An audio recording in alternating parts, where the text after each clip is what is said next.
Welcome back to our study of Deuteronomy. We are in chapter 31, and before we pick up with verse 16, if you'll remember that the Lord had told Moses that he was getting ready to die, and he told him to bring Joshua and himself and present themselves at the tabernacle congregation, that he would give them charge or give them a commission. And so Moses and Joshua went and presented themselves before the Lord, and the Lord appeared in the tabernacle in a pillar of a cloud. And so we pick up with verse 16. And the Lord said unto Moses, Behold, thou shalt sleep with thy fathers, and this people will rise up and go a-whoring after the gods of the strangers of the land, whither they go to be among them, and will forsake me, and break my covenant which I have made with them. Then my anger shall be kindled against them in that day, and I will forsake them, and I will hide my face from them, and they shall be devoured, and many evils and troubles shall befall them, so that they will say in that day, Are not these evils come upon us because our God is not among us? And I will surely hide my face in that day for all the evils which they shall have wrought, in that they are turned unto other gods. So God is telling Moses what's going to happen before the Israelites ever go in to the Promised Land. And then he says, he starts out, my paraphrase would be, you're getting ready to die, and rest with your forefathers. And then Israel's going to be unfaithful to God. They'll be pursuing gods of the inhabitants of the land where they're going. They're going to abandon the Lord God. And when they do, the Lord says that He's a jealous God, and His anger would be aroused, and many evils and troubles would come upon the Israelites, and they would come to this realization that these evil things have come upon us because the Lord's not among us. And the Lord said that He would not acknowledge them because of all the evil that they had done by pursuing other gods. In other words, you wanted to go that direction, I'm going to let you go that direction. So you don't need to cry to me to get you out. You want to follow other gods and worship other gods, then you go worship other gods. I'll put you in countries where you will worship other gods. Now, that would be the judgment, you understand. The consequence of turning away from following God.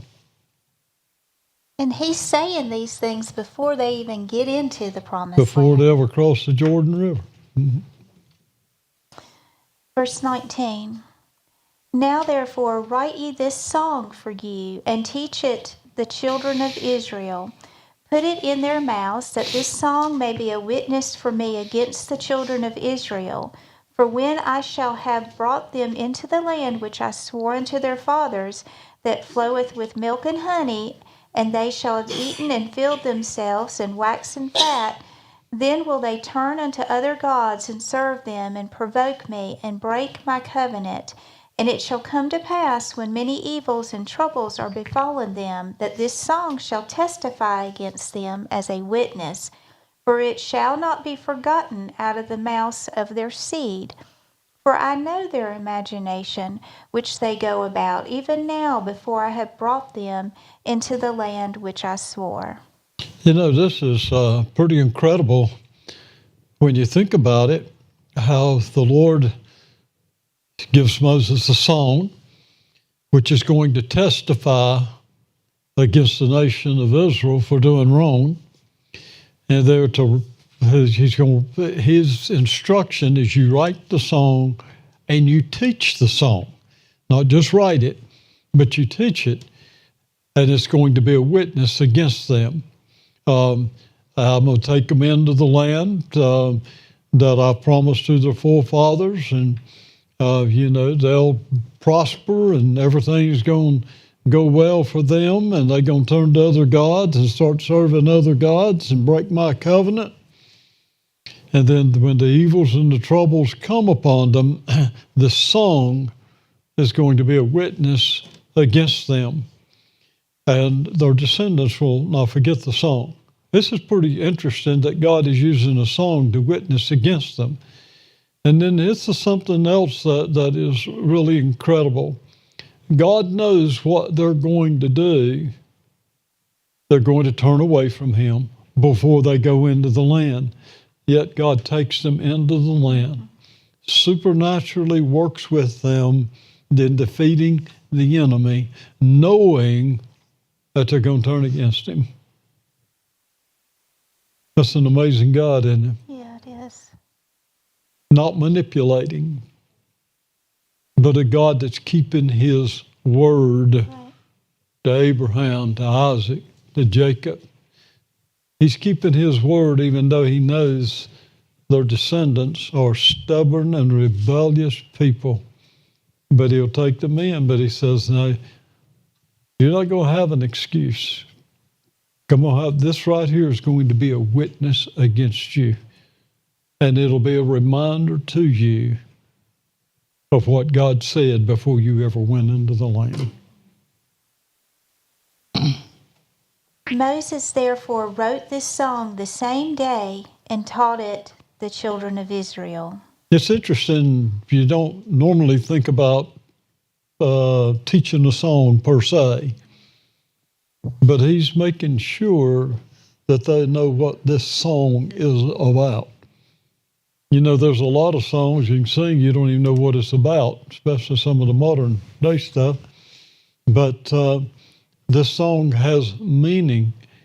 And what he's telling them is this not just a song you sing. This is a song that is a witness against you.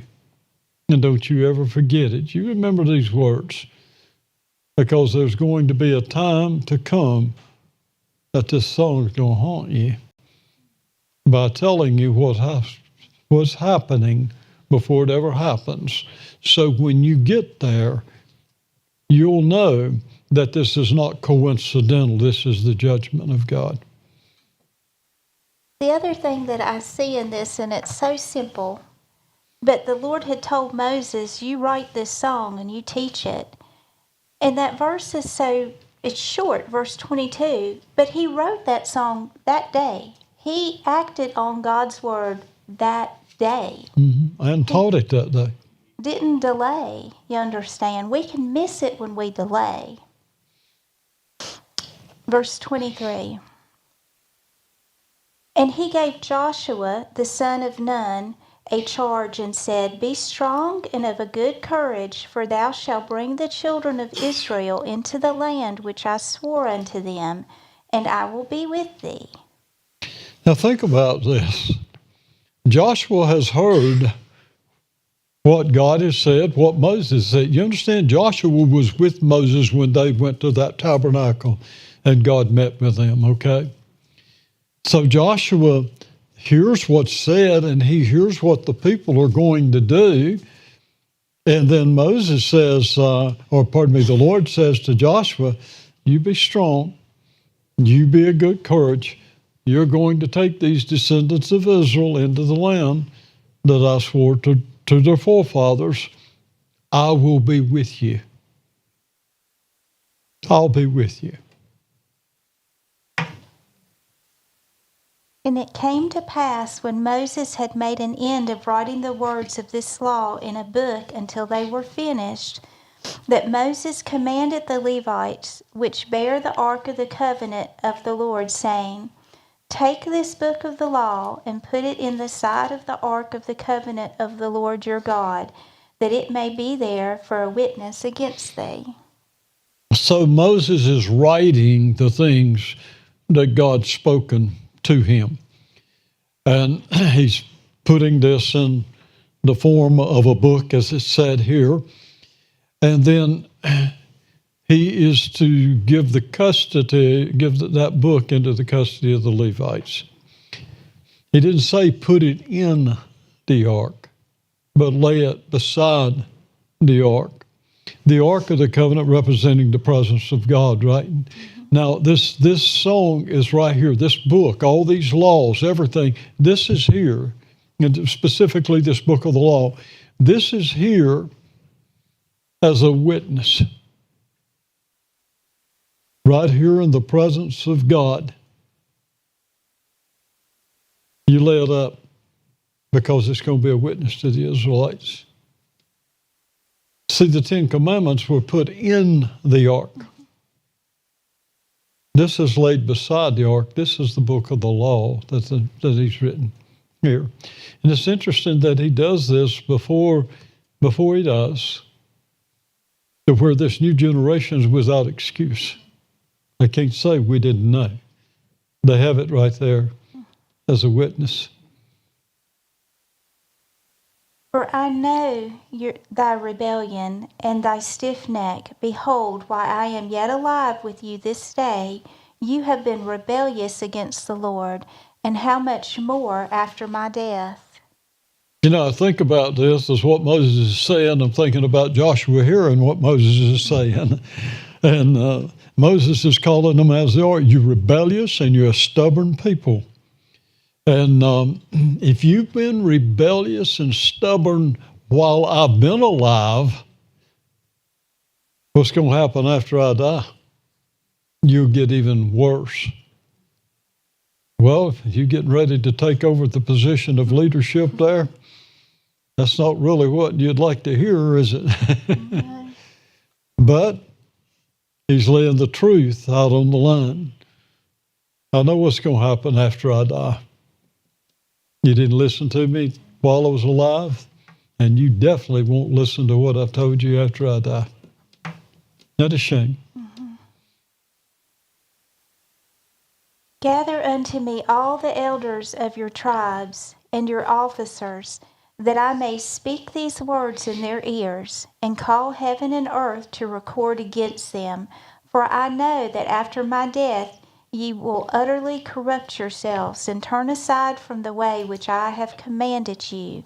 And evil will befall you in the latter days, because ye will do evil in the sight of the Lord, to provoke him to anger through the work of your hands. And now, if I understand this correctly, if you think back a few verses, Moses has been told to assemble everybody. Now this appears to be a different assembly. All right, I've spoken to the nation. Now I want to speak to the leaders. Yeah. And so he assembles the leaders of the tribes and the officials to speak directly to them and to tell them that heaven and earth is going to be a witness against them that you spoke the words. And I know after I die, you're going to become very corrupt. You're going to stop following the commandments of God that I've given to you. And when you do, evil is going to come upon you. And it'll be the judgment of God because of your evil deeds. And so the leaders are without excuse. You understand? And as the leaders go, so goes the nation. You understand? And so he's dealing directly with the leaders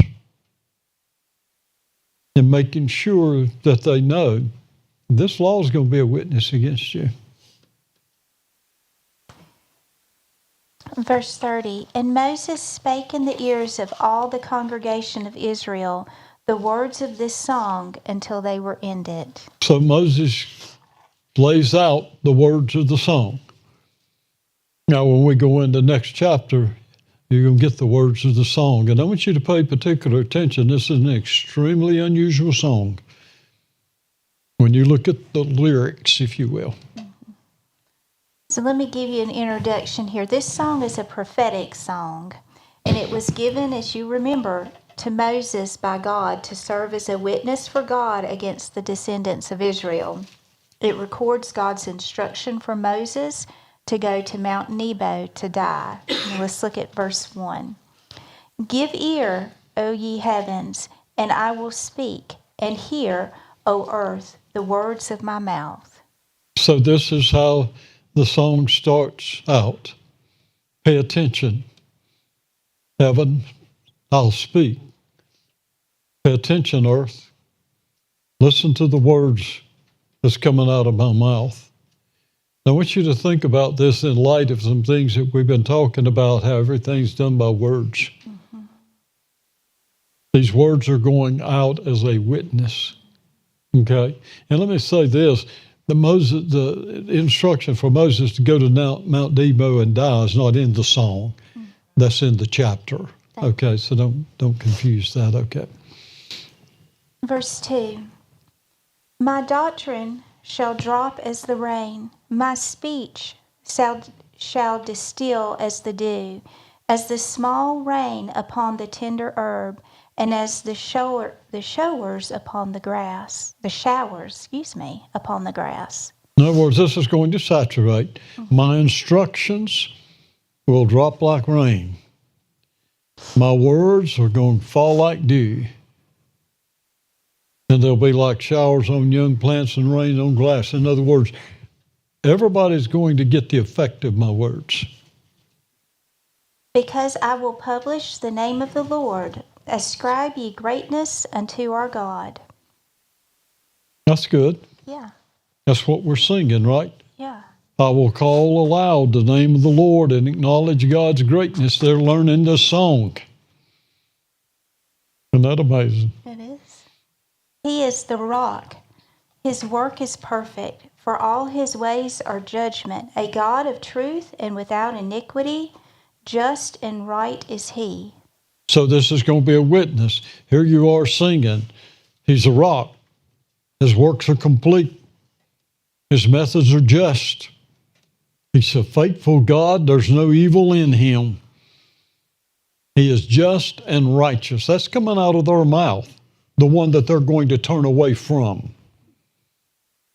Isn't that amazing? Mm-hmm. They have corrupted themselves. Their spot is not the spot of his children. They are a perverse and crooked generation. And so they're singing this to themselves, to the nation. They've corrupted themselves. They're not his children any longer because of their faults. They're perverted. They're deceitful. Now you're singing that over yourself as a witness. That's terrible. Sorry. Verse 6. Do ye thus requite the Lord, O foolish people and unwise? Is not he thy father that hath brought thee? Hath he not made thee and established thee? Get the picture of this. You're singing this. You're singing this to yourself. You're singing this to others. You wicked and unwise people. Think about that. Is this the way you treat the Lord? Is he not your father? Is he not your creator? Is he not the one who prospered you? What a witness. Wouldn't you want to do right if somebody said that to you? I'd want to do right. I'd want to straighten up.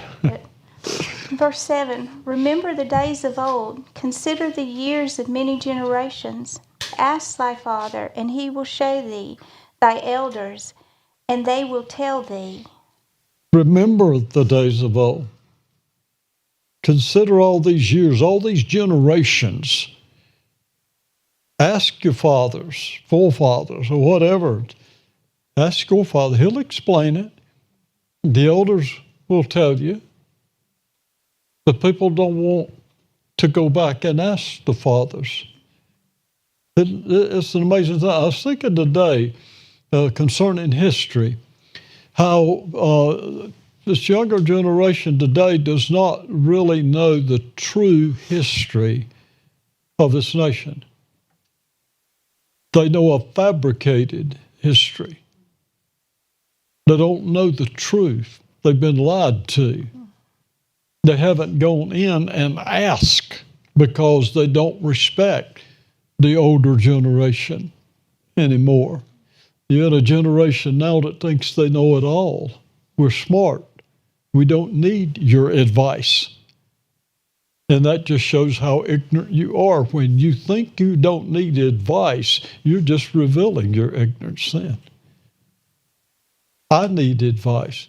I'm going to tell you right now, at my age, I still draw off of the wisdom of my dad.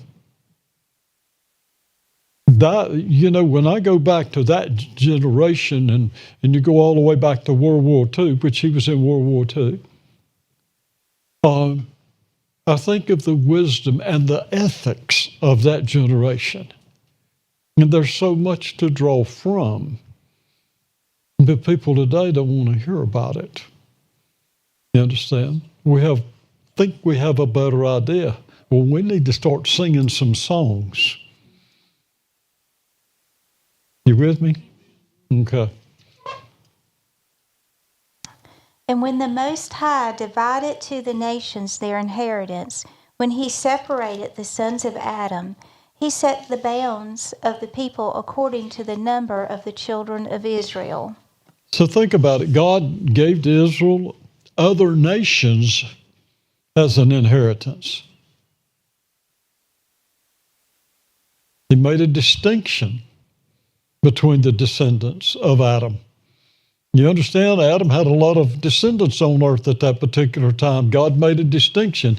He chose one man, and from that one man, they formulated a nation and chose that nation to be unlike any other nation on earth. So there are a select people, if you think about it. He set the boundaries of their inheritance according to the numbers of the tribes of Israel. He allotted the land. Now, actually, you see this, and as you go through the scriptures, if you want to know what the boundaries of Israel are and all the stuff that they're fighting over, you'll find that what God gave Israel, other nations are occupying now. Israel does not have all the territory that God gave them now. And the thing that's going on right now that they're fighting for, and people say they're taking their land, actually is the land God gave to Israel that was stolen from them. You understand? And so if you want to know what the boundaries is, look in the scriptures. That's the boundaries. And God gave it to them. But they lost it all for many, many years and never have regained it all back yet. Why? Because they turned away from God. For the Lord's portion is his people. Jacob is the lot of his inheritance. Now think about it. The Lord's allotment, what the Lord received was the tribes of Jacob. We think about our inheritance. No, this is what God, out of all the nations on earth, God got these tribes of Jacob. He chose them as an inheritance. But isn't it amazing what he inherited didn't like their master? So many people today are the same way. He found him in a desert land, and in the waste howling wilderness. He led him about, he instructed him, he kept him as the apple of his eye. And so he found him in an undesirable condition, didn't he? Mm-hmm. And what did he do? He protected them. He gave them understanding. They were the center of his attention. When it talks about the apple of the eye, it's talking about the center of his attention. Israel is still the center of attention because God has things to still be fulfilled in Israel. You understand? And they will come to pass. God's not slack. God's not powerless, but he does everything in the fullness of time. It'll be his timetable, not ours. As an eagle stirreth up her nest, fluttereth over her young, spreadeth abroad her wings, taketh them, beareth them on her wings. So the Lord alone did lead him, and there was no strange God with him. So he's speaking metaphorically here, but what he's saying is God set them on high, gave them produce, and they prospered. You understand? They weren't lacking anything. I mean, God was taking care of them. He made him ride on the high places of the earth, that he might eat the increase of the fields. And he made him to suck honey out of the rock, and oil out of the flinty rock. Now you think about this, when God brought them out, when God set them in the high places, so to speak, and separated Israelites, God led them. They didn't have other gods. So you couldn't say some other God's doing it. God was doing all this, and he blessed them, he prospered them. But isn't it amazing how you can forget the God who has given you everything you have? That's what happened to this nation. That's why the nation got into such bad shape that it's in today. It forgot it's God. In World War II, it knew it's God. You understand? People today, so many of them don't even go to church. They don't know anything about God, what somebody else told them. They don't know God by experience. And sadly, many people who attend church don't know God by experience. They know about him. There's a difference between knowing about and knowing. Israel had experienced God. That's the amazing thing. They'd experienced the blessings of God. They'd experienced the protection of God. They'd seen supernatural miracles by God. You'd think, man, that would get your attention. You don't see supernatural miracles out of idols. You go in and you defeat the enemy that's worshiping other gods. You defeat them, you destroy their gods, and then you end up turning around worshiping the gods that couldn't even defend themselves. And we call ourselves smart. Sounds pretty stupid, doesn't it?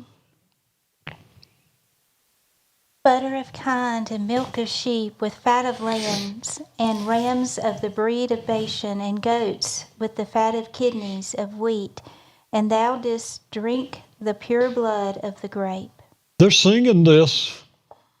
You understand? What they're singing, they're reminding themselves in this song how God had prospered them. Mm-hmm. You know, well, we ate the best of the land and the fat of the flocks and all this type stuff, and man, we were riding high is the essence of it. They're singing this thing to themselves. That's why he says this song is a witness against them.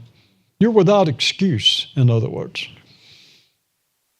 But Jeshurun waxed fat and kicked, thou art waxen fat, thou art grown thick, thou art covered with fatness. Then he forsook God which made him, and lightly esteemed the rock of his salvation. So Jeshurun is an epithet for Israel, okay? Israel excelled. Israel conquered. When they went into these lands, the nation was distinct. It was a distinguished nation, highly or heavily populated. And when Israel became prosperous, the people rejected the God who made them prosperous. They despised the rock that saved them. Doesn't even make sense, does it? They provoked him to jealousy with strange gods. With abominations provoked they him to anger. So God became jealous of these foreign gods, these idols, and these idols that Israel started worshiping made God angry. They sacrificed unto devils, not to God, to gods whom they knew not, to new gods that came newly up, whom your fathers feared not. The sacrifice to demons. Wow. If it's not the true God, then you're sacrificing to demons. You're worshiping devils. There is no in between. You're either following God, and if you're not following God, you're following the devil. I don't care what form of religion it may be. It's demonic. You understand? And this is what he's saying. They sacrifice to devils, demons, not God. They offered sacrifices to God. They didn't know, their forefathers didn't even know the gods they were worshiping. And their ancestors didn't bring these gods into the land. And their ancestors didn't fear these gods. They're just thinking they have a better idea and going in a wrong direction and actually pervert an entire nation. Sounds like today. Coexist. My God doesn't coexist. So don't you hand that junk to me. Okay? There's one God. It's not you, and it's not these idols. It's the Creator God, Jehovah God. That's the true God. That's the only living God. I was thinking today as I was driving in here this morning, how there's no other religion that can truthfully say their God lives in them. But we, as born-again believers, have the Spirit of God residing on the inside of us. God has taken up His abode in our hearts. We're actually even called the temple of God. We talk about church, buildings and all that, but in reality, the church, from God's perspective, is the body of Christ. It is called out from all these other religious settings. It's a people who have their attention on God. It's a people who are in relationship with a person, not a system. Amazing, isn't it? Verse 18, of the rock that begat thee, thou art unmindful, and hast forgotten God that formed thee. Isn't that amazing? They didn't remember the rock from which they were hewn. Where did you come from? Who birthed you into a nation? You couldn't do it. God supernaturally did it. While they're in Egyptian bondage, God moves on the heart of a shepherd to send him into Egypt to deliver them. They couldn't deliver themselves. None of them had clout with Pharaoh. None of them could go into the presence and say, this is going to happen if you don't do this. But they forgot the God who actually birthed them as a nation. And when the Lord saw it, He abhorred them because of the provoking of His sons and of His daughters. I think of the United States of America. There's such a parallel between this nation and the nation of Israel. This nation was birthed from another nation. And a lot of people haven't come to grips with the thing that we were delivered from the bondage of England. That's what the Revolutionary War was about to those who've ever had it taught. This is how this nation got its independence. And not to be independent of God, but to be dependent upon the God who made them independent. You understand? It wasn't that we had greater forces than Europe. God fought for the nation. And it was God who gave us our independence in this nation. God gave us the land. We come to this land with a freedom of religion, and what that means is not the way it's interpreted.